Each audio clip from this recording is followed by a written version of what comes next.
we are going to extensively look at foods that one should have and avoid when having hypothyroidism, and what are the foods that one should have or avoid when having hyperthyroidism.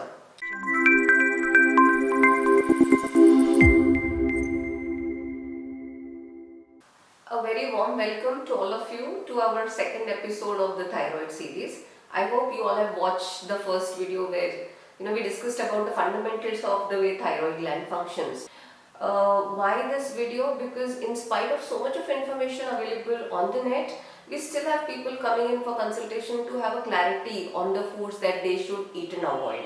So I just thought this video will help out a lot of people out there with thyroid issues.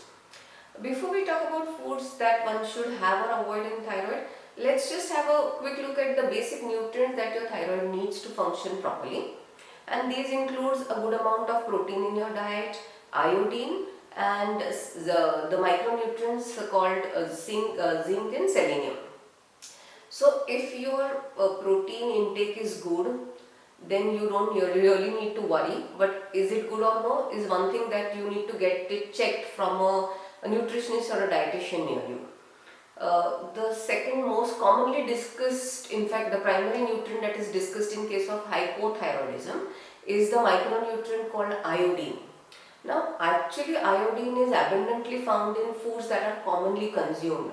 It is abundantly found in dark green leafy vegetables, it is found in grains, legumes, milk, curd, fish, eggs, chicken.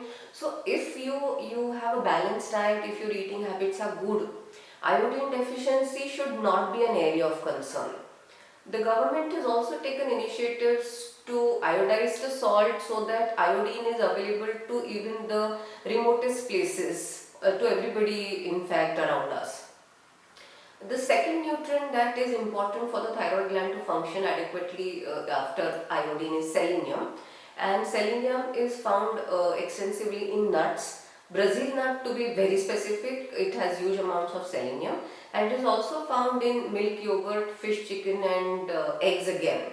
The third nutrient that your thyroid gland requires is zinc, and zinc is found in nuts, which means your almonds, walnuts, cashew nuts, in seeds, which means pumpkin seeds, sunflower seeds, flax seeds. It's also found in red meat. So if your basic intake of all these nutrients is good, you're giving your thyroid gland all the base material it requires to make the thyroid hormones.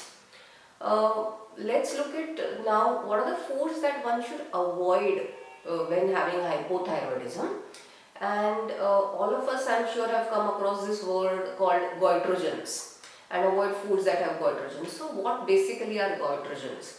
Now goitrogens are substances that are found in food that compete with iodine for absorption. So if your intake of goitrogenous foods is very high, your body is not going to absorb iodine in enough amounts. Now there are three, four food that come under the category of goitrogenous foods. The first category is cruciferous vegetables, which includes cabbage, cauliflower, broccoli, kale. What happens when you eat these food products is they have something called as glucosinolate, which is converted to thiocyanate, which again competes with iodine for absorption. So the best part about these goitrogens is that they are denatured when heated. So if you are going to consume these vegetables in the cooked form or in the steamed form, it should not be an area of concern. It should be only avoided, you should avoid consuming these vegetables that we just discussed in the raw form. The second food that comes under this category is soy products. Should we have soya? Should we not have soya? Now soya has phytoestrogens called isoflavones that again does not allow the thyroid gland to function adequately, only in case of iodine deficiency. So if your diet is balanced with enough amount of iodine, consuming soya in moderation should not be a cause of concern. The third food that comes under the category that one needs to watch out for is the millet called pearl millet, or which is commonly called as bajra in India. Now this millet has something called as glycosylflavone, which again does not allow the iodine to be absorbed by the body. So if you consume excessive amounts of this pearl millet or bajra, you might consider incorporating other grains in your diet so that you consume this grain in moderation. What about the other food products that one should be careful about? So yes, people with hypothyroidism are known to be gluten sensitive. Everybody is not gluten sensitive, but if you have gluten sensitivity, then you can keep wheat and wheat products away. This was about what are the foods that you should avoid and what are the don'ts that you should not forget if you're taking medication for your hypothyroidism. The first is avoid calcium supplementation, taking calcium supplementation around the time you take your thyroid medication, because calcium is again going to compete with the thyroid medication for absorption, and a gap of around 4 hours is recommended between thyroid medication and calcium supplements. The last foods that you need to be watchful about is avoiding consuming coffee and fiber-rich foods at least an hour before and after your thyroid medication. So this was all about foods that you should be careful about, foods you can have, and foods you should avoid when having hypothyroidism. Now let's take a look at what are the foods that people with hyperthyroidism can eat and avoid. Now, is the list of foods the same? And the answer is no, because as all of us know, hypothyroidism is an underfunctional thyroid gland and hyperthyroidism is an overactive thyroid gland. So of course the foods that people with hyperthyroidism need to eat and avoid are not the same as hypo. So yes, for people with hyperthyroidism, a low iodine diet is recommended because your thyroid gland is making excessive amounts of the thyroid hormones. Now what foods come under the low iodine foods? The first on the list is iodized salt. Yes, if you have hyperthyroidism, avoid iodized salt. Avoid any food product that is supplemented with iodine or iodine supplement by itself, or foods that have a significant amount of iodine like egg yolk, seafood like crabs, prawns, lobsters, excessive amounts of dairy. So these need to be avoided. Sushi also for that matter.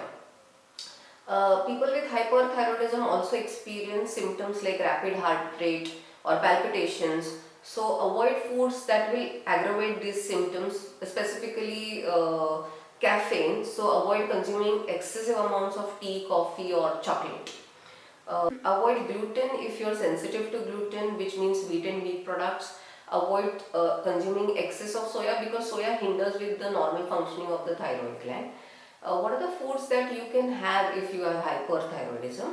And these basically includes food that have a low iodine content, which means you need to have non-iodized salt. You can have egg whites, you can have products like fruits, oats. There are multiple products that have low iodine, so you can check with your nutritionist for the list of foods that have low iodine content. Some articles suggest that you try and consume cruciferous vegetables because they don't allow the body to absorb iodine. But there is no study which has correlated that consuming goitrogenous foods will help with people with hyperthyroidism. Last but not the least is the fact that people with hyperthyroidism tend to burn more calories. They have a good metabolic rate, so they tend to be leaner. So try and consume good fats in substantial amounts in the form of nuts or seeds or avocados, coconut oil, olive oil and the like, sunflower oil also. One more thing is people with hyperthyroidism are often known to be deficient in especially 4 nutrients, which means vitamin D, calcium, iron and the entire set of vitamin B group.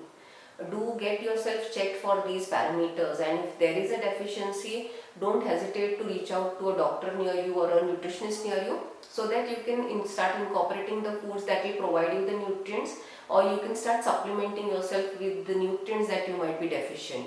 I hope you found this video useful. Do like it, share it with your friends and family, and we'll be back with another video about thyroid and some other interrelated concepts very soon. You have a good day. Bye bye.